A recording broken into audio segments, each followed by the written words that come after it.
Hello friends, कैसे हो आप सभी। तो आशा करती हूँ अच्छी होंगी और आपका स्वागत है आपके अपने यूट्यूब चैनल पर जिसका नाम है जीएस विद नेहा।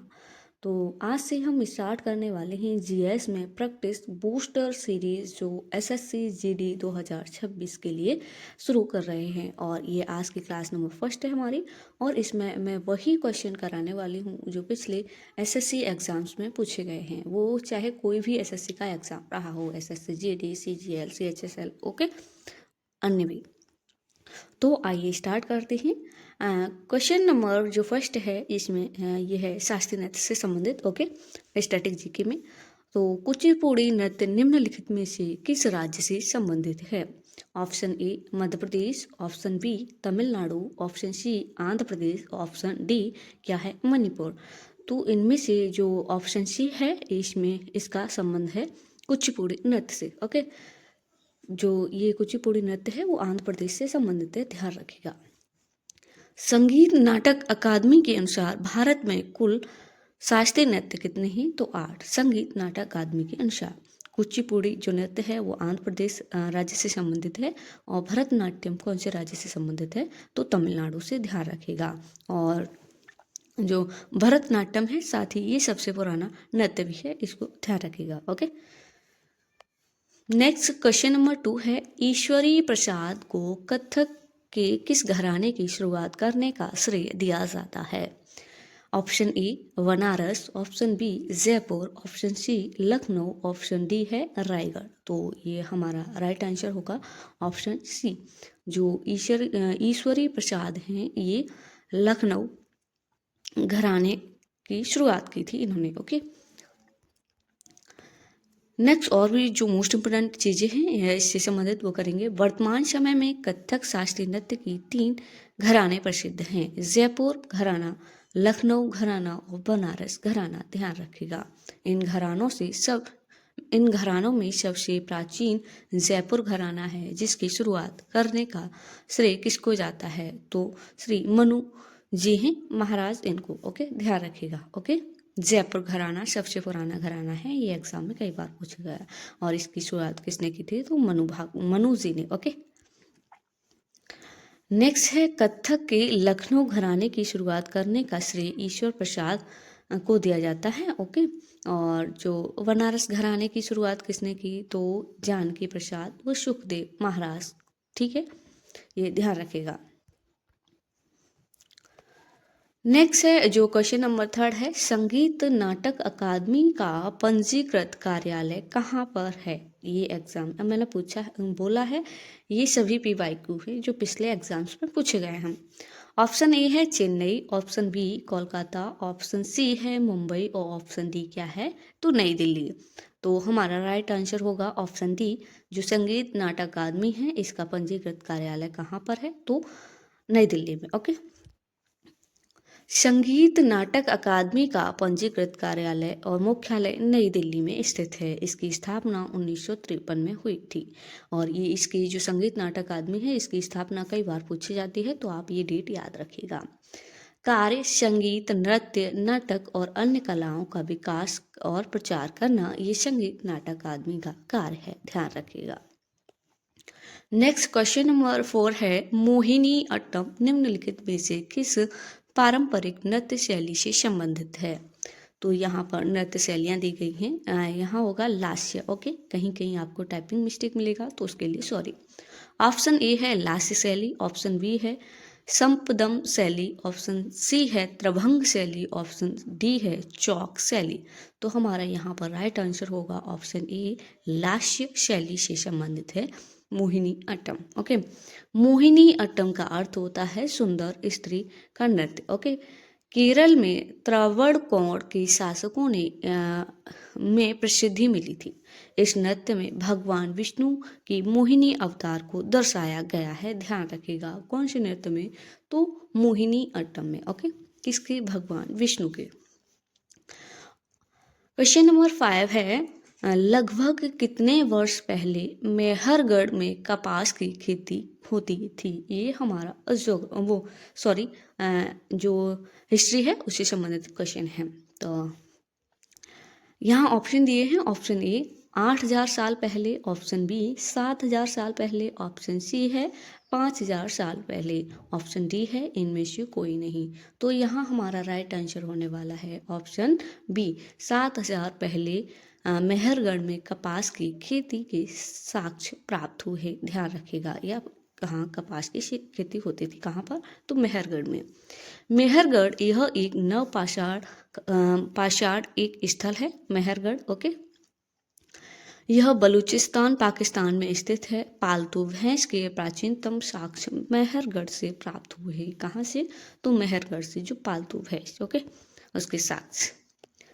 नेक्स्ट है क्वेश्चन नंबर 6 है, हड़प्पा सभ्यता का मोहनजोदड़ो स्थल किस नदी के तट पर स्थित है। ऑप्शन ए घाघरा नदी, ऑप्शन बी ब्यास नदी, ऑप्शन सी सिंधु नदी, ऑप्शन डी है झेलम नदी। तो यहाँ पर हमारा राइट आंसर होने वाला है ऑप्शन सी सिंधु नदी। जो हड़प्पा सभ्यता है, वो हड़प्पा सभ्यता का जो मोहनजोदड़ो स्थल है वो सिंधु नदी के तट पर स्थित है। ओके, मोहनजोदड़ो सिंध पाकिस्तान लरकाना में सिंधु नदी के दाएं तट पर स्थित है। इसकी खोज राखाल दास बनर्जी ने 1922 में की थी। ये मोस्ट इम्पोर्टेंट है। ओके, मैं यहाँ पर व्याख्या में या जो इम्पोर्टेंट फैक्ट हैं उससे क्वेश्चन से संबंधित यहाँ पर इसलिए लिख देती हूँ क्योंकि ये भी एग्जाम में पूछे गए हैं। जैसे मोहनजोदड़ो की खोज किसके द्वारा की गई, तो राखाल दास बनर्जी के द्वारा। कब, तो 1922 में। मोहनजोदड़ो का शाब्दिक अर्थ होता है मृतकों का टीला। ध्यान रखिएगा। मोहनजोदड़ो की सबसे बड़ी इमारत कौन सी है, तो विशाल अन्नागार। यहाँ से कांस्य की नर्तकी प्रस्तर की योगी मूर्ति मिली है मोहनजोदड़ो से। ध्यान रखिएगा। ओके, नेक्स्ट है क्वेश्चन नंबर 7, धौलावीरा का प्राचीन शहर किस राज्य में स्थित है। ओके, यहाँ पर ओके, धौलावीरा का जो प्राचीन शहर है वो किस राज्य में है, तो ऑप्शन ए है गुजरात, ऑप्शन बी मध्य प्रदेश, ऑप्शन सी कर्नाटक और ऑप्शन डी क्या है, राजस्थान। तो किस राज्य में स्थित है, तो गुजरात में। ध्यान रखिएगा, ये इसका राइट आंसर होगा। ओके, धौलावीरा का सबसे जो प्राचीन शहर वो कौन सा है, तो हड़प्पा। धौलावीरा की खोज जगतपति जोशी ने 1967-68 में की थी। ध्यान रखिएगा। धौलावीरा को जुलाई 2021 में भारत का 40वां यूनेस्को विश्व धरोहर घोषित स्थल घोषित किया गया था। ओके, जो धौलावीरा है उसे जुलाई 2021 में भारत का 40वां यूनेस्को विश्व धरोहर स्थल घोषित किया गया। यह यूनेस्को में शामिल किया गया। किसको, तो धौलावीरा को 2021 में। ध्यान रखिएगा। नेक्स्ट है, इसका स्थानीय नाम सफेद कुआं है धौलावीरा का। धौलावीरा से हड़प्पा सभ्यता के उत्कृष्ट जल प्रबंधन के साक्ष्य प्राप्त हुए हैं। स्थल 3 भागों में बटा हुआ है धौलावीरा। ध्यान रखिएगा। ओके, नेक्स्ट है, कालीबंगा कहाँ स्थित है। मैंने आपसे बोला है सारे क्वेश्चन आप सर्च भी कर सकते हैं, किसी एसएससी एग्जाम में पूछे गए हैं और किसी अन्य एग्जाम में भी पूछे गए हैं। ओके, तो जो कालीबंगा है वो कहाँ पर स्थित है, तो option A Punjab, option B Gujarat, option C Rajasthan, option D Uttar Pradesh. तो जो कालीबंगा है वो किस राज्य में स्थित है, तो राजस्थान में। ओके, ये इसका राइट आंसर होगा। कालीबंगा राजस्थान के हनुमानगढ़ जिले में घंगर नदी के किनारे स्थित है। इसकी खोज अमलानंद घोष ने 1953 में की थी। इसका शाब्दिक अर्थ होता है काले रंग की चूड़ियां। यहाँ से जुते हुए खेत के साक्ष्य प्राप्त हुए हैं। ये तो पता नहीं कितने बार एग्जाम में पूछा गया है। जो जुते हुए खेत के साक्ष्य कहाँ से प्राप्त हुए हैं, तो कालीबंगा से। और ये कहाँ किस राज्य में स्थित है, तो राजस्थान में। ध्यान रखिएगा। ओके, नेक्स्ट हम बात करने वाले हैं क्वेश्चन नंबर 9, सूर्य से दूरी के क्रम में निम्नलिखित में से कौन से 2 ग्रह मंगल और यूरेनस के बीच स्थित हैं। तो ये क्वेश्चन है हमारा ज्योग्राफी से संबंधित। ओके, शनि, ऑप्शन ए है शनि और वरुण, ऑप्शन बी है पृथ्वी और बृहस्पति, ऑप्शन सी है बृहस्पति और शनि, ऑप्शन डी है शनि और पृथ्वी। तो इसका राइट आंसर होने वाला है बृहस्पति यानी कि और शनि, ऑप्शन सी। ध्यान रखिएगा जो सूर्य से दूरी के क्रम में है वो कौन से दो ग्रह मंगल और यूरेनस के बीच हैं, तो पृथ्वी और शनि मंगल और यूरेनस के बीच स्थित हैं। सूर्य से दूरी के अनुसार ग्रहों का आरोही क्रम। ओके, सबसे पहले क्या आता है बुध, फिर शुक्र। कुल कितने ग्रह हैं? 8। बुध, शुक्र, पृथ्वी और मंगल, बृहस्पति, शनि, अरुण, वरुण। ओके, तो सब पृथ्वी कौन से नंबर पर आती है? तो 3rd पर। ध्यान रखेगा। ओके, मंगल 4th पर, बृहस्पति 5 पर, शनि 6 पर और जो अरुण है वो 7 पर और वरुण 8 पर। ध्यान रखिएगा। सबसे पहले कौन सा ग्रह आता है? तो बुध। सूर्य से दूरी के क्रम के अनुसार आरोही क्रम में। अब हम देखने वाले हैं सूर्य से दूरी के अनुसार ग्रहों का जो अवरोही क्रम है। तो अवरोही क्रम को भी देख लेते हैं। सबसे पहले बृहस्पति, फिर शनि, फिर अरुण, फिर वरुण, पृथ्वी, शुक्र, मंगल और बुध। ये सूर्य से दूरी के अनुसार ग्रहों का अवरोही क्रम है, तो आप इनको याद रखिएगा। ओके, एग्जाम में पूछ लिए जाते हैं। नेक्स्ट क्वेश्चन नंबर 10 है, निम्नलिखित में से कौन सा ग्रह सबसे कम समय में सूर्य का चक्कर लगाता है? ओके, ऑप्शन ए है बुध, ऑप्शन बी है प्लूटो, ऑप्शन सी है पृथ्वी, ऑप्शन डी है शनि। तो इसका ऑप्शन राइट ऑप्शन होने वाला है ऑप्शन ए। ओके, बुध। जो बुध है वो सूर्य का चक्कर सबसे कम समय में लगाता है। बुध सूर्य का सबसे निकटतम तथा सौर मंडल का सबसे छोटा ग्रह है। ध्यान रखिएगा, सूर्य का सबसे निकटतम और सौर मंडल का सबसे छोटा ग्रह है। परिक्रमा 88 दिन में सूर्य की परिक्रमा पूर्ण कर लेता है। सूर्य और पृथ्वी के मध्य स्थित होने के कारण इसे आंतरिक ग्रह भी कहा जाता है। इसका कोई भी उपग्रह नहीं है। यहाँ दिन अत्यधिक गर्म और रातें अत्यधिक बर्फीली होती हैं। ओके, पृथ्वी जो है वो सूर्य का परिक्रमा 365 दिन 5 घंटे 48 मिनट और 46 सेकंड में पूर्ण करती है। ध्यान रखिएगा, ये मोस्ट इम्पोर्टेंट फैक्ट है। नेक्स्ट हम बात करने वाले हैं, क्वेश्चन नंबर 11 है, सौरमंडल का सबसे ठंडा ग्रह कौन सा है? ओके, तो ऑप्शन ए है सैटर्न, ऑप्शन बी है नेपच्यून, ऑप्शन सी है मार्स, ऑप्शन डी है शनि। तो इसका राइट ऑप्शन होने वाला है ऑप्शन बी। Okay, Neptune. जो नेपच्यून है वो सौरमंडल का सबसे ठंडा ग्रह है। नेपच्यून जिसे वरुण के नाम से भी जाना जाता है, वरुण ग्रह के नाम से भी जाना जाता है, यह सूर्य से सबसे अधिक दूरी पर स्थित है। यह ग्रह है वो हल्के पीले रंग का दिखाई देता है। इसके 2 उपग्रह हैं, ट्रिटॉन और मेरिड। ध्यान रखिएगा किसके? तो जो वरुण ग्रह है उसके 2 उपग्रह ट्रिटॉन और मेरिड। ओके, ध्यान रखिएगा। साथ ही ये सबसे ठंडा ग्रह भी है। क्वेश्चन नंबर 12 है, मंगल ग्रह अपने अक्ष पर एक चक्कर कितने समय में पूरा करता है? ऑप्शन ए 8 घंटे में अपने अक्ष पर, सूर्य का नहीं, अपने अक्ष पर। ऑप्शन बी 1 दिन 20 घंटे में और ऑप्शन सी है 2 दिन में, ऑप्शन डी है 1 दिन में। तो इसका राइट आंसर होने वाला है ऑप्शन डी, यानी कि जो मंगल है वो अपने अक्ष पर एक चक्कर 1 दिन में पूर्ण कर लेता है। अब यहाँ पर देखते हैं, यह सूर्य से दूरी के क्रम में सूर्य से दूरी के क्रम में पृथ्वी के बाद चौथा ग्रह है। ध्यान रखिएगा, कौन सा ग्रह? मंगल। यह सूर्य की परिक्रमा 687 दिन में पूरी करता है।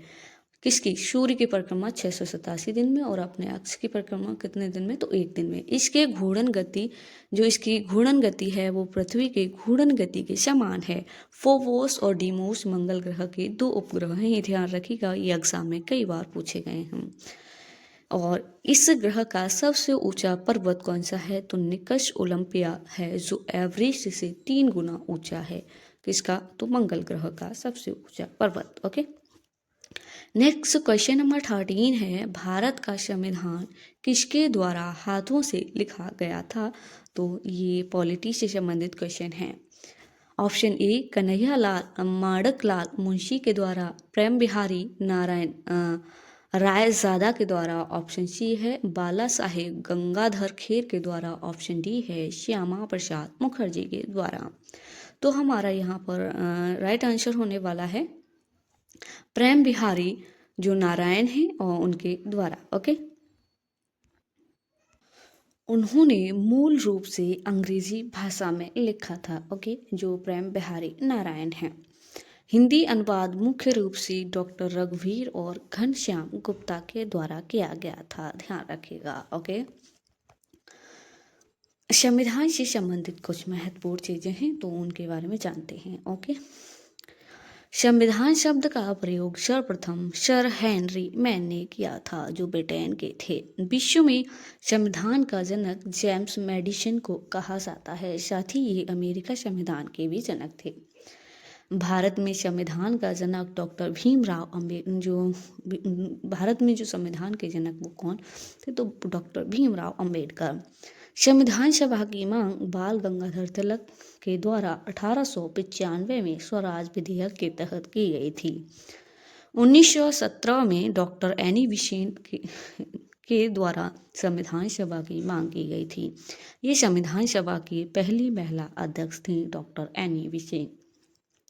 साइमन कमीशन का गठन नवंबर 1927 में ब्रिटेन में हुआ था। भारत में साइमन कमीशन 3 फरवरी 1928 में आया। अध्यक्ष सर जॉन अल्बुकर्क थे। साइमन कमीशन के समय भारत के सचिव मोतीलाल नेहरू थे। संविधान सभा की औपचारिक मांग 1934 में मानवेंद्र नाथ रॉय के द्वारा की गई थी। संविधान सभा की आधिकारिक मांग 1935 में कांग्रेस सरकार के द्वारा की गई थी, ध्यान रखिएगा। ओके, ये संविधान से महत्वपूर्ण चीजें थी जो आपको याद रखनी है, पूछ लिए जाते हैं।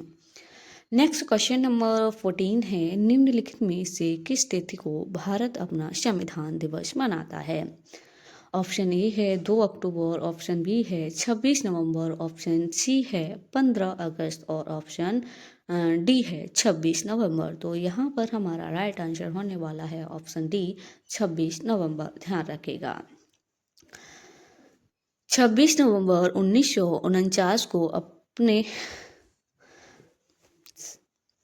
संविधान में अपनाए गए संविधान में प्रस्तावना 395 अनुच्छेद और 8 अनुसूचियां थीं। प्रस्तावना को पूरे संविधान में लागू करने के बाद लागू किया गया। पूरे संविधान को लागू करने के बाद किया गया। 26 नवंबर 1949 को नागरिकता चुनाव तदर्थ संसद अस्थायी परिवर्तनशील नियम तथा छोटे शीर्षकों से जुड़े कुछ प्रावधान अनुच्छेद थे। वो कौन कौन से थे तो देखते हैं। जो आर्टिकल अनुच्छेद 5, अनुच्छेद 6 और अनुच्छेद 7, अनुच्छेद 8, अनुच्छेद 9, 324, 366, 367, 379, 380, 388 और 391, 392, 393 और 394 यह स्वतः ही लागू हो गए थे, ध्यान रखिएगा। ओके, नेक्स्ट क्वेश्चन नंबर, यहाँ पर ये डबल पेज ऐड हो गया है। ओके, क्वेश्चन नंबर 15 है, अर्थशास्त्र के कुल कितने क्षेत्र होते हैं? ओके, तो जो अर्थशास्त्र है उसके मुख्य रूप से तो भी 3 ही क्षेत्र होते हैं, लेकिन कुछ चीज़ों में 5 भी क्षेत्र बताए जाते हैं। ये 3 क्षेत्र एग्जाम में बहुत पूछे जाते हैं। ऑप्शन ए है 2, ऑप्शन बी है 3, ऑप्शन सी है 4, ऑप्शन डी है 6। तो मैं आपको बता चुकी हूँ कितने होते हैं, 3। तो ऑप्शन बी यहाँ पर राइट आंसर होने वाला है। प्राथमिक क्षेत्र, द्वितीयक क्षेत्र और तृतीयक क्षेत्र, ध्यान रखिएगा। नोट, अर्थशास्त्र इकोनॉमी, अर्थशास्त्र जो है लोग व्यवसाय और सरकार वस्तु और सेवाओं के उत्पादन, वितरण और उपभोग के लिए जो सीमित संसाधनों का उपयोग कैसे करते हैं, इसका अध्ययन ही क्या कहलाता है? अर्थशास्त्र। पर से देखते हैं जो लोग हैं वो व्यवसाय, सरकार, वस्तु, सेवा, उत्पादन, वितरण, उपभोग की लिए जो सीमित संसाधन हैं उनका उपयोग कैसे करते हैं, तो इसी का अध्ययन है वो क्या कहलाता है? अर्थशास्त्र। ओके, अर्थशास्त्र को व्यापक रूप से 2 भागों में विभाजित किया गया है। समष्टि, जिसे मैक्रो अर्थशास्त्र भी कहा जाता है, और व्यष्टि, जिसे माइक्रो अर्थशास्त्र कहा जाता है। तो हम समझ लेते हैं समष्टि और व्यष्टि अर्थशास्त्र क्या होते हैं। सबसे पहले हम बात करने वाले हैं समष्टि अर्थशास्त्र। ओके, परिभाषा यह संपूर्ण अर्थव्यवस्था का अध्ययन करता है जो समष्टि शास्त्र है। केंद्र क्षेत्र यह सरकार और देश की उन क्रियाओं पर केंद्रित है जो व्यापक अर्थव्यवस्था जैसे आपूर्ति, मांग, कीमतों आदि को प्रभावित करने के लिए की जाती है। सम्मिलित क्षेत्र जैसे बड़े पैमाने पर पूरी अर्थव्यवस्था इसके अंदर सम्मिलित है। जनक कौन है? जो समष्टि अर्थशास्त्र है, इसकी मोस्ट इम्पोर्टेंट है। इसके जनक कौन है? J.M. कीन्स, जो इंग्लैंड के हैं। रोजगार, विकास और धन का सामान्य सिद्धांत इन्होंने लिखा था। उदाहरण: सकल घरेलू उत्पादन, मुद्रास्फीति दर, राजकोषीय नीतियां, राष्ट्रीय बेरोजगारी दर। ओके, तो ये समष्टि अर्थशास्त्र के अंतर्गत आते हैं। नेक्स्ट है व्यष्टि अर्थशास्त्र। इसकी परिभाषा क्या है कि यह व्यक्तिगत उपभोक्ताओं, फर्मों, बाजारों का अध्ययन करता है। ओके, यहाँ टाइपिंग मिस्टेक है। केंद्र क्षेत्र यह व्यक्तियों और व्यवसायों की क्रियाओं पर केंद्रित होता है, जो व्यष्टि अर्थशास्त्र है। सम्मिलित क्षेत्र छोटे पैमाने पर विशिष्ट क्षेत्र। जनक कौन है इसके? तो एडम स्मिथ, ध्यान रखिएगा, ये व्यष्टि अर्थशास्त्र के जनक हैं। आधुनिक अर्थव्यवस्था के संस्थापक हैं। वेल्थ ऑफ नेशन इनकी पुस्तक है, ध्यान रखिएगा। उदाहरण: किसी उत्पाद का मूल्य निर्धारण, उपभोक्ता व्यवहार, बाजार में प्रतिस्पर्धा आदि, ये व्यष्टि अर्थशास्त्र के अंतर्गत आते ही, ध्यान रखिएगा। ओके, नेक्स्ट हम बात करने वाले हैं प्रधानमंत्री जन धन योजना से संबंधित क्वेश्चन बनते ही। तो हर क्लास में हम एक योजना क्या करेंगे। ओके, जो केंद्र सरकार के द्वारा लागू की जाती है। ओके, जो प्रधानमंत्री जन धन योजना है, इसकी घोषणा 15 अगस्त 2014 में की गई थी। आरंभ तिथि 28 अगस्त 2014। उद्देश्य क्या था इसका? तो अधिकतम लोगों को बैंकों से जोड़ना जिससे उन्हें बचत का प्रोत्साहन मिल सके। मंत्रालय: वित्त मंत्रालय। यह योजना वित्त मंत्रालय द्वारा संचालित विश्व की सबसे बड़ी वित्तीय समावेशन पहल है। इस योजना में खोले गए खातों में बैलेंस शून्य होने पर बैंक अपने ग्राहकों से कोई भी शुल्क नहीं लेता है। जन धन योजना पर बीमा लाभ ले सकते हैं, जिसके तहत 1 लाख की दुर्घटना बीमा, 3 लाख का जीवन बीमा कवर कर दिया जाता है। इस योजना के तहत 2015 में 147 मिलियन खाते खोले गए। 2024 में इनकी संख्या बढ़कर 520 मिलियन हो गई। ध्यान रखिएगा, ये प्रधानमंत्री जन धन योजना थी। ओके, इसका जो उद्देश्य था ये याद रखिएगा, और ये शुरू कब की गई, और ठीक है, और यही चीज़ें ध्यान रखिएगा। इससे संबंधित ये डेट पूछ ले जाते हैं। ओके, घोषणा और आरंभ तिथि। ओके, तो ये थी आज की हमारी क्लास। तो आपको बताना है कमेंट बॉक्स में आपको क्लास कैसी लगी और आपके लिए फ़ायदेमंद है या नहीं। ओके, और साथ ही यदि हमसे कोई टाइपिंग मिस्टेक, यदि कोई मिस्टेक होता है तो आप हमको कमेंट बॉक्स में बता सकते हैं। और आपको इस क्लास की PDF चाहिए तो मेरा टेलीग्राम चैनल है, उस चैनल की लिंक इस क्लास के नीचे कमेंट बॉक्स में पिन कर दूंगी, वहाँ से आप उसको ज्वाइन कर लेना और इसका जो ये क्लास है उसका रिवीजन कर लेना। साथ ही 2026 और 27 में आने वाले सभी एग्ज़ाम्स के लिए मैं GS के लिए लक्ष्य सीरीज़ चला रही हूँ इसी यूट्यूब चैनल पर। अगर आप उन क्लासेस से जुड़ना चाहते हैं तो जुड़ सकते हैं, और उन क्लासेस की PDF भी आपको उसी टेलीग्राम चैनल पर मिल जाएंगी। ओके, तो आज के लिए इतना ही। मिलते हैं नेक्स्ट क्लास के साथ। तब तक के लिए आप अपना ख्याल रखिएगा, अच्छे से अपनी तैयारी करते रहिएगा।